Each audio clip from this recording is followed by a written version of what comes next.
Hi everybody. It's September already. I don't really know where the summer went, but as you can probably see, I did move, so I have this really cool new office, and there's even Leonard pointing out the bookshelf there, so that's fun. I pretty much took the summer off just to have a breather from author life to do some real life stuff. But I did promise that I was going to do a Q&A, so I'm going to jump right into the Q's with my A's, and at the end I will say who the winner was, and you will receive all of my paperback books that are out currently, and you will be on a list to get all of my books in the future too. So let's jump right into the questions. My creativity waxes and wanes. Is it possible to fit that model into a blog scenario?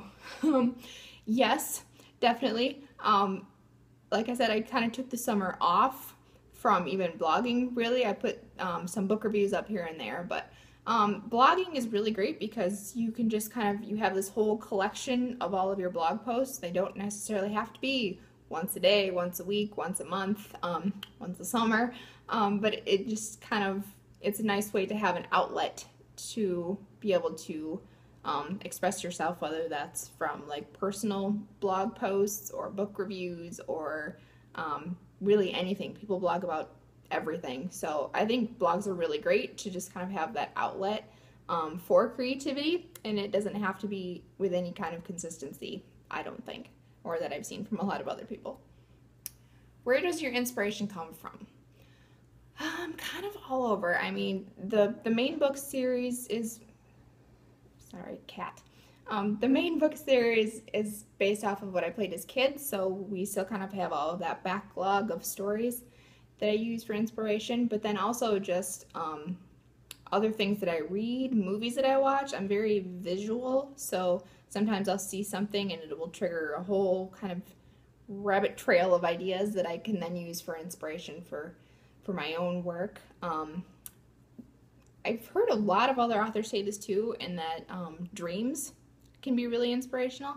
I have to have a pad by my bed because I'll sometimes wake up and just be like, ha, there it is, and have to like quick write something down. Or some of my creepier scenes come out of dreams. The big one there is in book 3, there's a tree that's on fire, but it's not really burning, it's just completely charred, and it's just in the midst of these trees in a woods that has been raining forever, but the trees somehow on fire, and it was just really creepy dream that I had, and I incorporated that into a book. Just kind of anywhere and everywhere, really. I think it's good to kind of always be on the lookout with that creative little click going on in your brain, seeing if you can use something, dialogue with different people. Somebody can say something in a funny way. That kind of gives you an idea for how a character you might want to have talk that way. So really anywhere. Do all artists experience ups and downs of creative streaks? I know a lot of authors, a lot of musicians, some painters, and I kind of across the board gathered that, yeah, that kind of is the case. For me personally, I definitely go in streaks, which is why I haven't really done anything all summer. But like I have an idea now, and so I would probably spend 8 hours a day just like writing once I get in the zone. And you know, I've heard that from other people too. People can go through a whole year without ever really writing anything or even having an idea, and that feels awful, but then it's very rewarding when you finally do find that again. So yeah, I think that's pretty common. Are your shorts standalone stories, or is The Woman of the Void going to have more of it down the yet to come?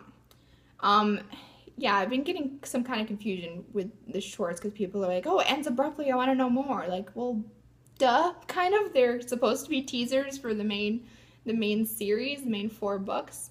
I will say that I will never introduce something in a short that is not carried through somewhere else in the main series. So like Vidalny in particular was always a very important character, but wasn't necessarily a main character in the main series. So I always had her backstory as an idea in my head, but you just could not fit that into book 1 or further on. Wink. So that had to be a short story into itself, and kind of the same for the Poet Heroic with Beat the Bane. Like, he was always kind of one of my favorite characters in the series, but he's not really there much, so I wanted to tell his origin stories, so that's what the Poet Heroic is.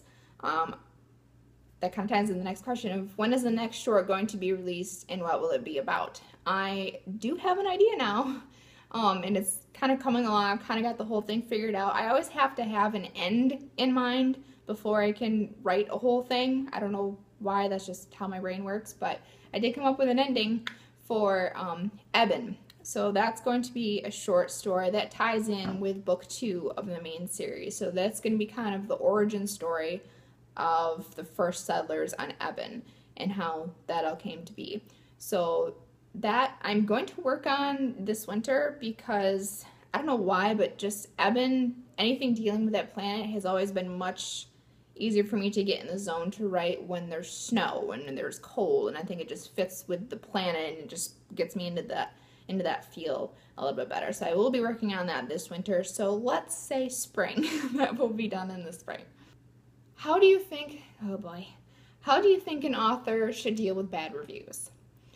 I'm really kind of torn on this because the general rule is you just don't respond to reviews. It's just something that is kind of best for everybody, I think. Because you get bad reviews from people who genuinely didn't like your book and have something to say that's constructive that helps you get better. And then there are people who just give bad reviews because they are trolly assholes. And it's just kind of hard because I think, in general, people just use the internet and spout off and can be awful. And I don't think people really think like, oh, this is connecting to a person on the other end. And that's especially true for when you're writing book reviews because, this is something that somebody's put a lot of time and effort into. And then when I write reviews, I always try to find something good to say and have constructive criticism because I don't think being a jerk is ever helpful to anybody. But you do get those reviews, and not responding to those is really, really hard sometimes when you know what you were trying to say and you think you're right and these people are just jerks. And it does add fuel to their fire, but at the same time I kind of wonder, is us not responding to that kind of just letting it go and not holding people accountable? So I really don't know. I don't respond.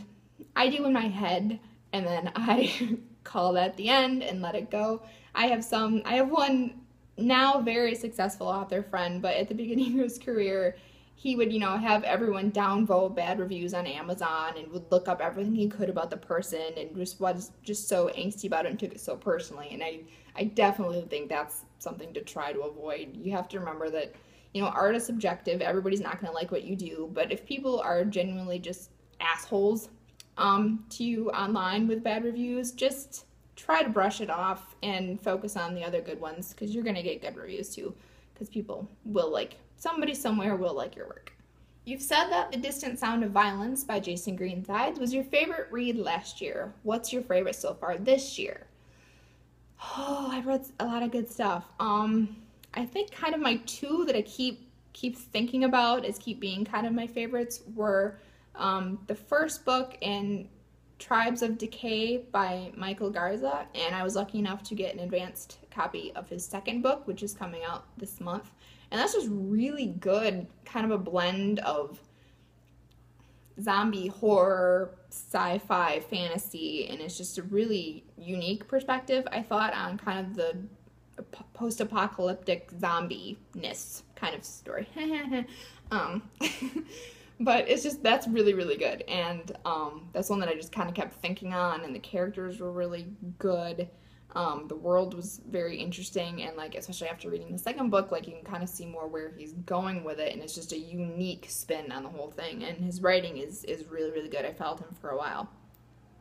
And then the other book that is kind of tied would be Portraits of Dread by Michael J. Elliott. So the Michaels are winning so far.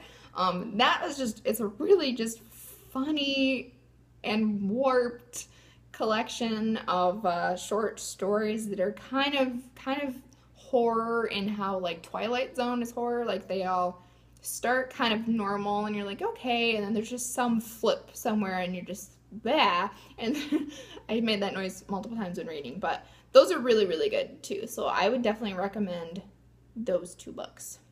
Okay, so via kind of random selection here, Lisa Marie Mitchell was the winner. So I will be contacting you probably on Facebook, since that's how you contacted me, to get your info so I can send you my books. So congratulations and thanks. So thanks for everyone's questions. That was a lot of fun.